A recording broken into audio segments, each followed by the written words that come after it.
Gentlemen, welcome back. We are joined right now on the Steve Malzberg Show, Friday edition. I like to say Friday edition because it means it's Friday. Jennifer Rubin, columnist at the Washington Post, joins us once again. Hey, Jennifer, how are you? I'm just fine. Nice to be here, Steve. Nice of you to be here with us. And, of course, she writes the Right Turn column at WAPO, as we like to call it. Okay, so you and I might disagree a little bit, but that's always a healthy thing to do. Let's start with and work our way backwards. Your latest piece, which I do agree with wholeheartedly, is titled "It's Not Too Late to Sink Obamacare," and I couldn't agree more. But of course, to sink Obamacare, it's going to take Republicans who could communicate to the public why Obamacare needs to be sunk, if you will. And, they're going to have to also combat a media that is going to defend it to the hilt, no matter how bad it is. Well, a few things. First of all, we have to also win elections because the Democrats seem to be immune to public pressure on this front, as we've seen. Secondly, you're absolutely right. They have to be able to focus, I think, almost nonstop on this. This was, I think, as you allude to, one of our disagreements. This is why I oppose very much the shutdown, because I think it brought in a whole set of other issues that the public was not sympathetic to, and they are already predisposed not to like Obamacare. But as far as the mainstream media, I actually think we're getting a little bit better treatment than we usually do. There has been a whole lot in mainstream reporting in the Washington Post, in the Wall Street Journal, and on CNN, places that are not conservative. I'm referring to the Washington Post news side, obviously, highlighting this debacle. And there's a lot of factual information that is out there now. That's where you and I are getting a lot of this from. I'm also talking to some healthcare scholars and some other people, but I think we're getting a lot of this information out. I think it's very, very helpful. And I will tell you that the Washington Post's Wonka blog, which is headed by Ezra Klein, today has a piece out suggesting that the individual mandate be delayed. Yeah. So look where we've come in a very short time. I think this is a fabulous opportunity for conservatives to make the case. This is why Obamacare won't work. And in fact, it can't work. As everyone who understands the insurance field knows, they need a lot of people to sign up and a lot of healthy young people to sign up in order to make this work, to subsidize those slightly older and definitely sicker people. Absolutely. Yeah, absolutely. And, Yuval Levin has an absolute must-read piece today on National Review Online, going through all of the issues, the problems, and he makes the very important point. If you are a healthy person, and we just like to get insurance, there's no way you're going to spend 25 hours or whatever it takes to get through. If you're really, really sick, you might. And so you're going to have this adverse selection process on steroids. You're going to have only the sickest of the sick persevering to sign up. The average person who might not be so thrilled anyway won't sign up. And then to top it all off, you have the sticker shock problem. It turns out it's not such a great deal. No, they're going to learn the word. They're going to learn the word deductible very soon. Yeah, and people are having two reactions. Either people who have insurance, there was a great piece by Jim Engel on this, are finding that the Obamacare insurance is worse, or people who are uninsured, with or without the subsidies, say, I can't afford that. So the affordable part of this equation just isn't there. Maybe we should stop calling it Obamacare and talk about the, unaffordable, health care act. Right. I was going to say add on to the Affordable Health Care Act, or whatever they officially call it. And Jennifer, we shouldn't gloss over, not that you were doing it at all, but we shouldn't gloss over the fact that you can't. You can't get on. And I've talked to several experts, many today on the air, about how this rollout and this system wasn't tested until a week before, whereas usually IT, people in major companies test months in advance. Right on down the line, the Obama administration and HHS wanted total control of this. They have no knowledge of how to do this. So finding people who don't sign up in a few months when they can't sign up, I mean, that whole thing is just not workable. Right. I mean, I think this is the absolute absolute evidence conservatives have been looking for. We've been making this argument, of course, all along on a theoretical level.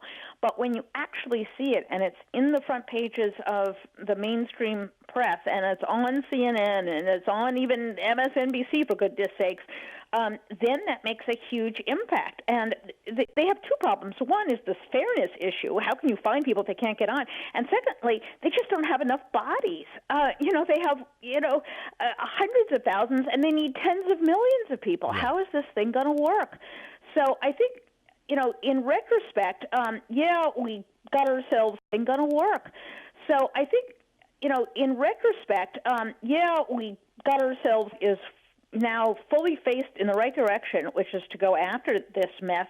And I think we're going to find some more sympathetic Democrats at some point.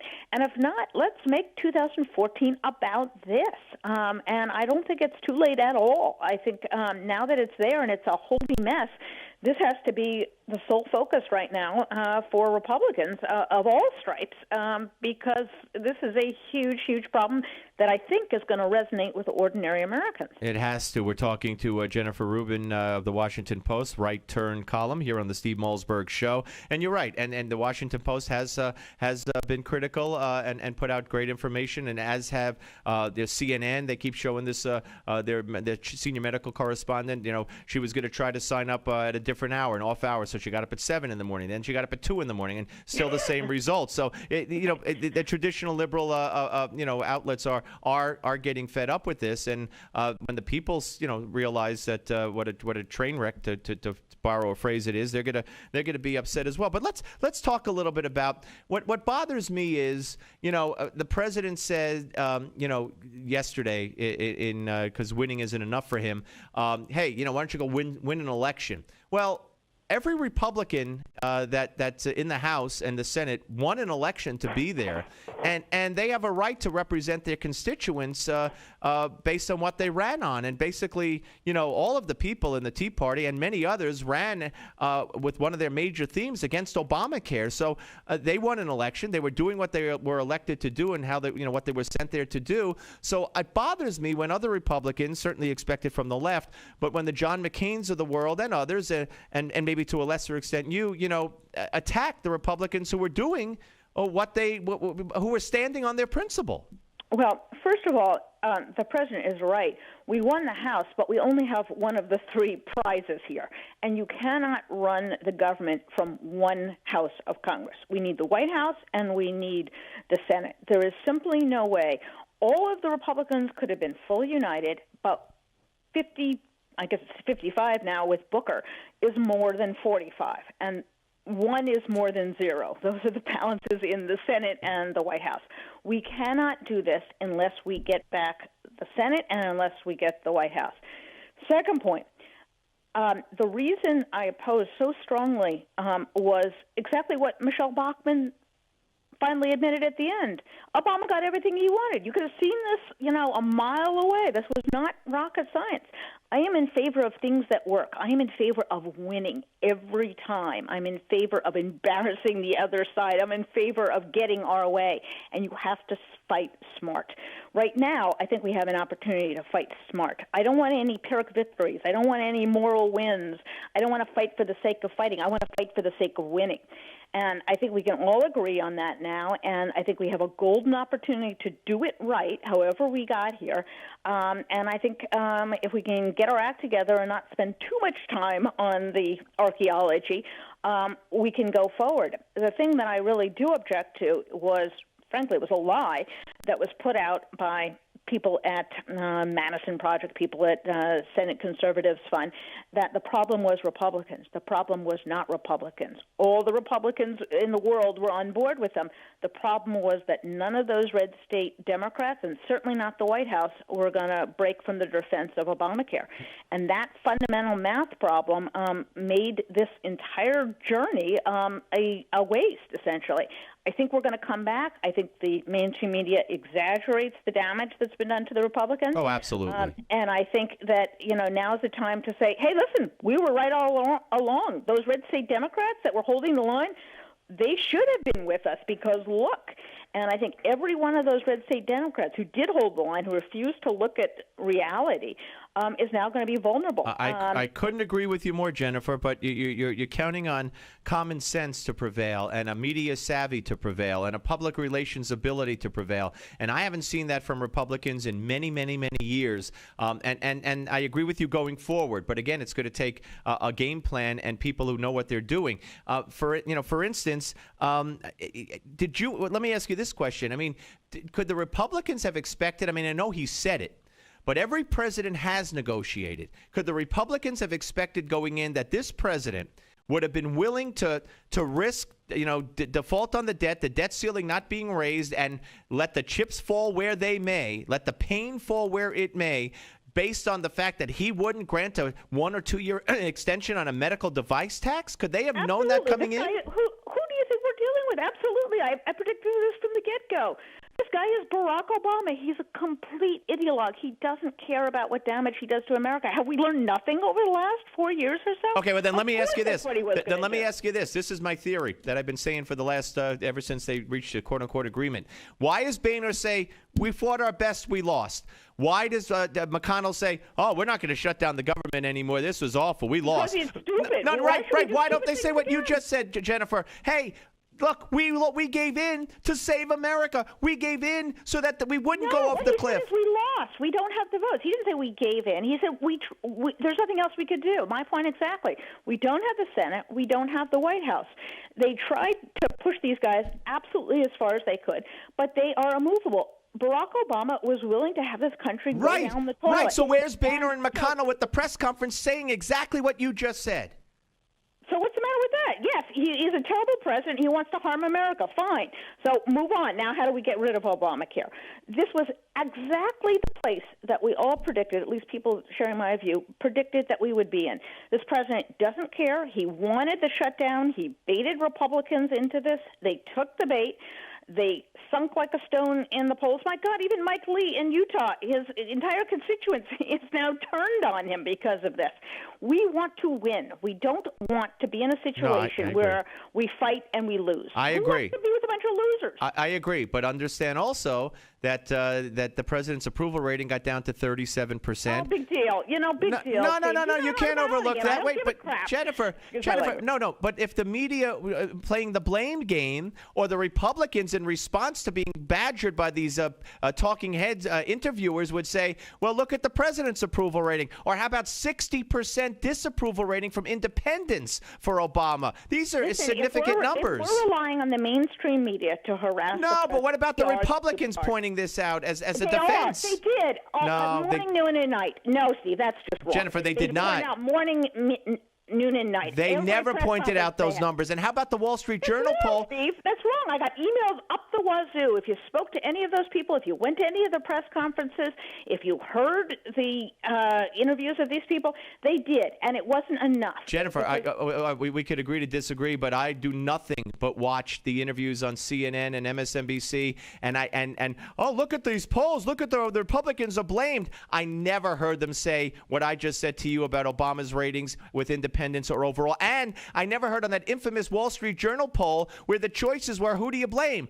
Obama, the Republicans in Congress, or both, or don't know. There was no choice to blame Democrats in Congress. I never heard the Republicans bring that up.